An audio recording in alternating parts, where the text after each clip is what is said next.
Right, so believe it or not, you've read the title correctly. If you've seen on my Instagram or my TikTok or anything like that, I did get my car seized in France. Now, before you start commenting, oh, you were speeding, oh, you were driving with no insurance, oh, no MOT, like some people have on TikTok, let me just clear up everything before we get into the story. So, if you do enjoy, leave a like and subscribe. How can you enjoy something like this? I mean, you probably might enjoy it. It's been the most stressful week ever for me, and I'm barely getting started. So basically, give like a context on it. I was going to France. It was a 14-hour drive from my home down to where I was going to be staying. Obviously, I got plenty of sleep, all that kind of stuff. Like, I was very safe. I come from a driving family, so I was very safe. I had a lot of advice as well on how to do it properly, which I did. So, cut the long story short, drove all the way through France, half an hour away from where I was staying. So I was driving for like 13 hours at this point, half an hour from where I was staying. We got pulled into a lay-by. I'll insert some photos over now. Essentially, we were on like a country road. We were driving all day on the motorways, no issues at all.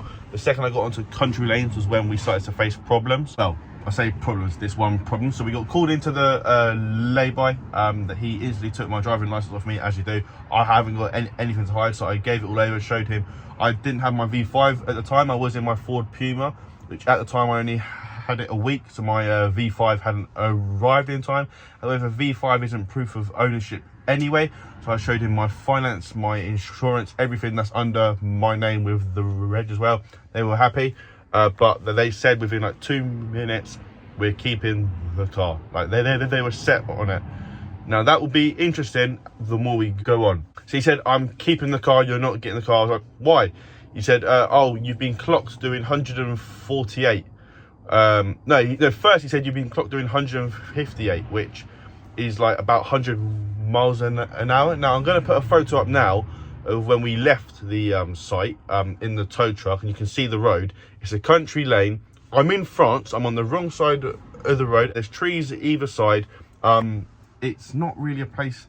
I mean, I don't speed anyway. I'm not even just saying that. I don't speed anyway. I've got a business. I've got a reputation. Obviously, I work for Ocado. My job is to drive. I'm not going to put that at risk. But I'm definitely not going to speed on a road I don't know, in a country I've never been, after driving for like 12 hours long. So there's no way on earth I'll be speeding, especially that much, 100 on a country lane. Nah. I said, have you got any proof? They said, no, we don't need to provide proof, and we also don't save proof. Now, that might be how it works in France, but as you may know, in England and basically the rest of the world, you've got to prove if someone has done a crime. You can't just use your power and say, you have done this, so you will do this. So then they said, I have been speeding a lot, and we'll get into that. And then they said, we are keeping your car. So according to the paperwork, I was clocked. Now, bearing in mind, I wasn't speeding. And this is where there's holes in the story, and they didn't actually do things properly. I was clocked doing 148 or 146.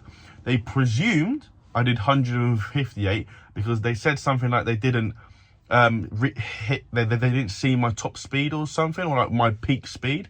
Now, again, I'm saying they said something like, because there wasn't a translator there. I don't speak French. They didn't speak English. They spoke very broken English, which again, we'll get into why that is a big thing. They presumed I did this amount. They apparently clocked me at this amount. Then on the paperwork online, apparently, I haven't personally seen it, so this might be completely wrong, but apparently it says 180. Obviously, this is kilometers. So there's 3 different speeds, and yet there's no proof. They don't save their proof. They refuse to provide me any proof. That is problem number 1. There's no proof. Now, I don't want to play the card, but it's a flashy car. It's a big green car. It's new. I'm a young kid.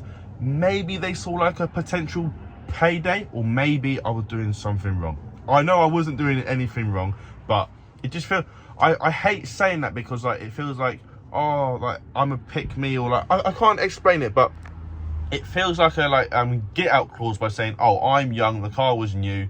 But genuinely, all they were talking about, money. Like at the end, I said, so what do I need to do to get my car back? And he said, well, firstly, you bring the money. And then everyone laughed. All the police officers laughed. Bearing in mind, these police officers claim they didn't speak English. They all laughed. So it was always about the money.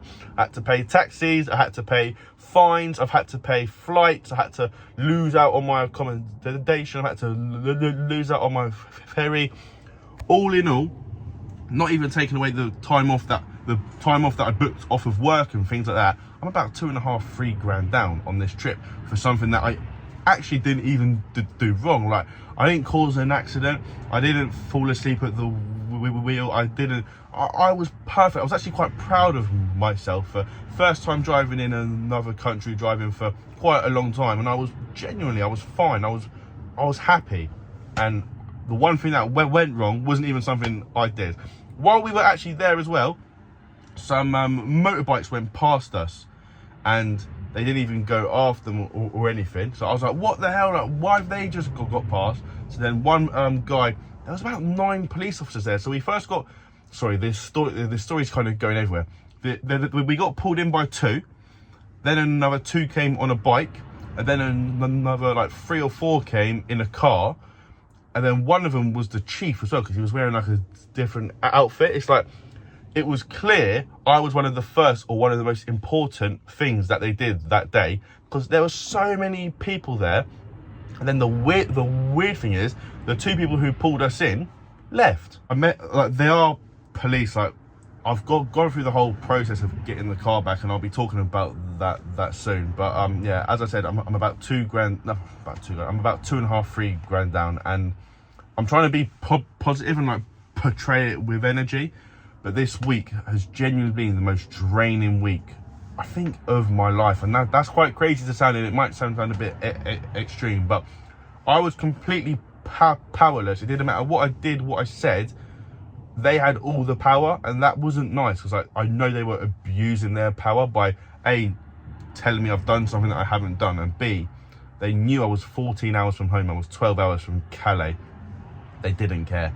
I was stuck there. I'd have had to pay to get my car to Calais. It was a complete mess, and genuinely like upsetting. I actually forgot to say why it was all like what added to it being so wrong. So there was the fact that they only wanted the fine money, pay money. That's all they cared about. There was also the fact that the tow truck was basically on standby, which was weird. The other thing was, I can't remember if I said it, so if you see this, it's because I forgot. When the car was on the tow truck, I'll put in a photo now. You can see on the left, the car is on the tow truck, and on the right, I'm talking to the police. That's because they're just giving me my rights now. So that was, you have the right to a translator, which would have made it all 10 times easier. You have the right to not speak. You have the right to leave. Like, there were so many things in my rights that they didn't tell me. Well, they just didn't tell me my rights at all until it was all said and done and the car was about to leave. So yeah, it was just all wrong. They went about it in the complete wrong way. Back to the other me. Kept my driving license, which they said would be posted back in a couple of days. That hasn't been posted back. I'm writing all this up in a report. People are telling me to claim it with the consulate, I think it is. Someone needs to be held accountable. I'll hold my hands up if I did something wrong. I've always prided myself on that, but I know for a fact this is not on me. I know that for an absolute fact. Flatbed arrived in about 10 to 15 minutes, which is interesting because when we took the flatbed back, it was a half-an-hour drive. So maybe it was parked around the corner, just ready, or by a coincidence, or maybe it was planned and they were planning to take someone's car home. Again, there's a lot of ifs and buts, but there's so many ifs and buts and things that were like with a big question mark and things that were done wrong. I don't know. It's hard to think this was like a just and fair result. I don't think I should have even been pulled over, but it's happened now. Tow truck arrived. They put my car on the tow truck. They needed a €750 fine to be paid on the spot. I then would have also needed to pay to get my car out, which was €205 in the end. So I had to pay them. I then also had to get a taxi from where my car was impounded to our hotel, which was a half-an-hour taxi. €200 cash. Like, genuinely insane. So then we lost one night of the accommodation because the only flight going back was on the Sunday, and I had booked it till the Monday, so I essentially lost the Sunday night. I lost the ferry back, which again was about £100-ish, just under £100 for the single ferry back. So I lost that. Had to pay for flights as well. Had to pay for the taxi to the 3 hours away airport. €550 on a taxi. So we're almost €1,000. We're about €800 in just on taxis.